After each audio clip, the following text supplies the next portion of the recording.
छात्रों, आज हम नाटक की चर्चा करेंगे। नाटक एक महत्वपूर्ण दृश्य विधा है और प्राचीन काल से ही प्रचलन में रही है। तो इस पर एक महत्वपूर्ण प्रश्न भी बनता है कि नाटक की परिभाषा देते हुए हिंदी नाटक के उद्भव और विकास पर प्रकाश डालिए। नाटक अभिव्यक्ति का सशक्त माध्यम है। इसमें सभी कलाओं का समावेश होता है। नाटक में घटनाएं क्रियाशील पात्रों के द्वारा घटित होती हैं। इसके साथ ही रंग बिरंगे दृश्य विधान की योजना भी की जाती है। नाटक अत्यंत लोकप्रिय दृश्य काव्य है। नाटक को पंचम वेद की संज्ञा दी गई है। नाटक नामक पंचम वेद में ऋग्वेद का संवाद, सामवेद का गान, यजुर्वेद का अभिनय तथा अथर्ववेद का रस, ये चार मूल तत्व समाहित हैं। इससे नाटक की महत्वता एवं प्रासंगिकता का हमें पता चलता है कि इसको पंचम वेद की संज्ञा दी गई है। इसके बाद हम नाटक की परिभाषा को जानेंगे कि नाटक क्या होता है, इसको विद्वानों ने किस रूप में परिभाषित किया है। तो आचार्य भरत मुनि ने अपना प्रसिद्ध ग्रंथ नाट्य शास्त्र लिखा है, जो अत्यंत ही लोकप्रिय और चर्चित ग्रंथ रहा है, जिसमें नाटक के सभी लक्षण विद्यमान हैं। आचार्य भरत मुनि ने नाटक को परिभाषित किया है। उनके अनुसार जीवन की विभिन्न परिस्थितियों का अनुकरण नाटक है। नाटक रस प्रतिपादन के लिए लिखा जाता है।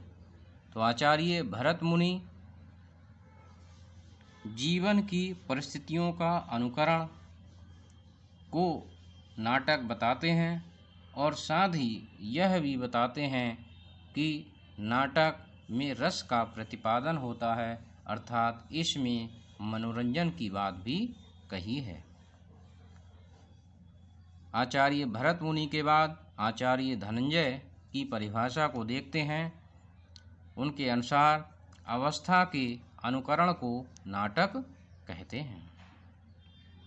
इसके बाद डॉक्टर श्याम सुंदर दास ने भी नाटक को परिभाषित किया है। उनके अनुसार नाटक में लोक परलोक की घटित अघटित घटनाओं का दृश्य दिखाने का आयोजन किया जाता है और इस कार्य के लिए अभिनय की सहायता ली जाती है। इस प्रकार नाटक वह दृश्य काव्य है जो अभिनय के उद्देश्य से लिखा जाता है, जिसमें लोक परलोक की विभिन्न परिस्थितियों एवं घटनाओं का अंकन मनोरंजकता के साथ किया जाता है। नाटक की परिभाषा के बाद हिंदी नाट्य साहित्य का उद्भव और विकास। हिंदी के अधिकांश विद्वान हिंदी नाट्य साहित्य का उद्भव 17वीं शताब्दी से मानते हैं। जोधपुर के महाराज जसवंत सिंह ने संवत 1700 विक्रमी में संस्कृत नाटक प्रबोध चंद्रोदय का ब्रजभाषा में अनुवाद किया। इसके 50 वर्ष उपरांत रीवा नरेश विश्वनाथ सिंह ने आनंद रघुनंदन नामक मौलिक नाटक की रचना की।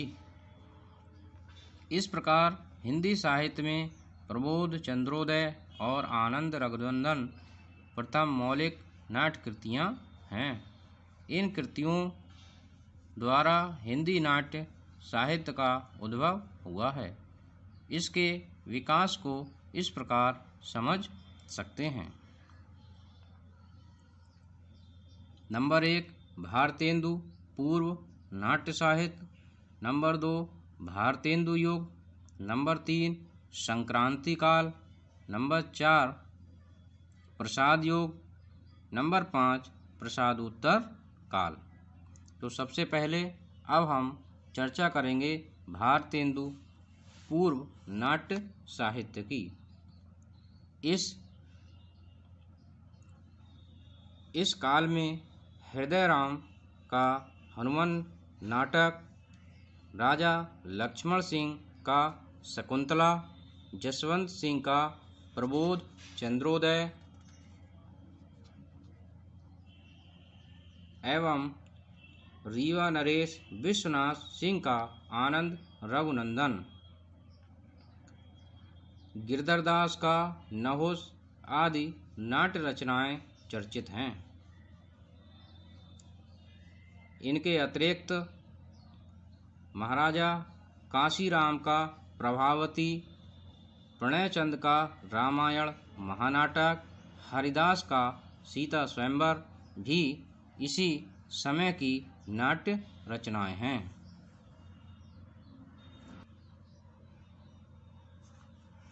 इसके बाद भारतेंदु युग।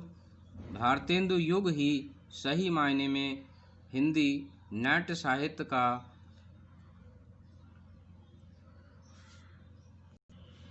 उद्भव काल है। इस काल में गद्य की विविध विधाओं का प्रादुर्भाव हुआ और इस काल में भारतेंदु जी ने मौलिक एवं अनुदित दोनों ही प्रकार के नाटकों की रचना की।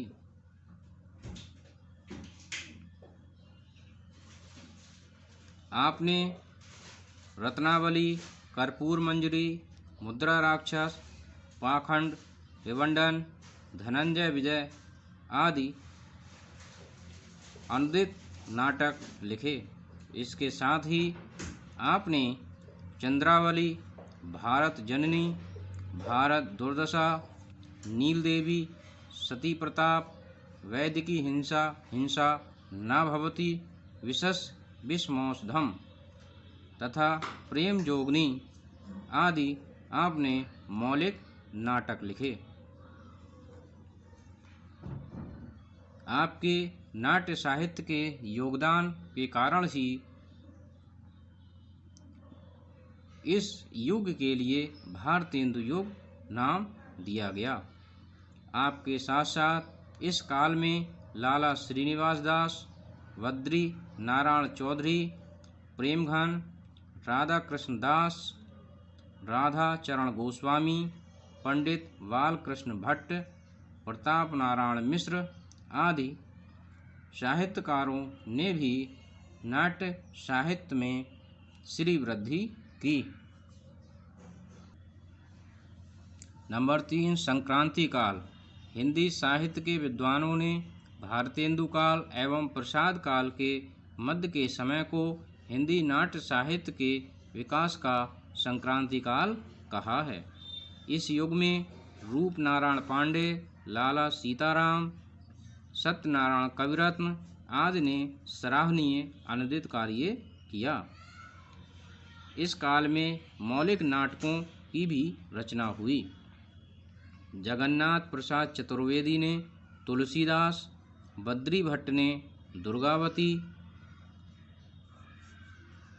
राधे श्याम कथावाचक ने वीर अभिमन्यु, आदि मौलिक नाटकों की रचना की।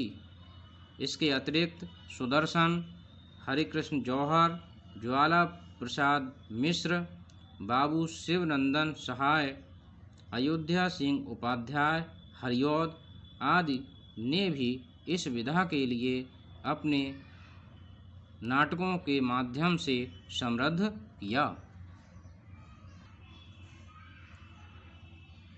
नंबर 4, प्रसाद युग। हिंदी नाट्य साहित्य का पूर्ण विकास प्रसाद युग में हुआ। यही कारण है कि इस काल को नाटक की दृष्टि से अत्यंत ही महत्वपूर्ण युग माना जाता है। इस काल के सर्वाधिक चर्चित एवं महत्वपूर्ण नाटककार जयशंकर प्रसाद रहे। उनकी महत्वता इसी बात से लगाई जा सकती है कि उनके नाट्य साहित्य के योगदान के कारण ही इस युग का नाम प्रसाद युग पड़ा।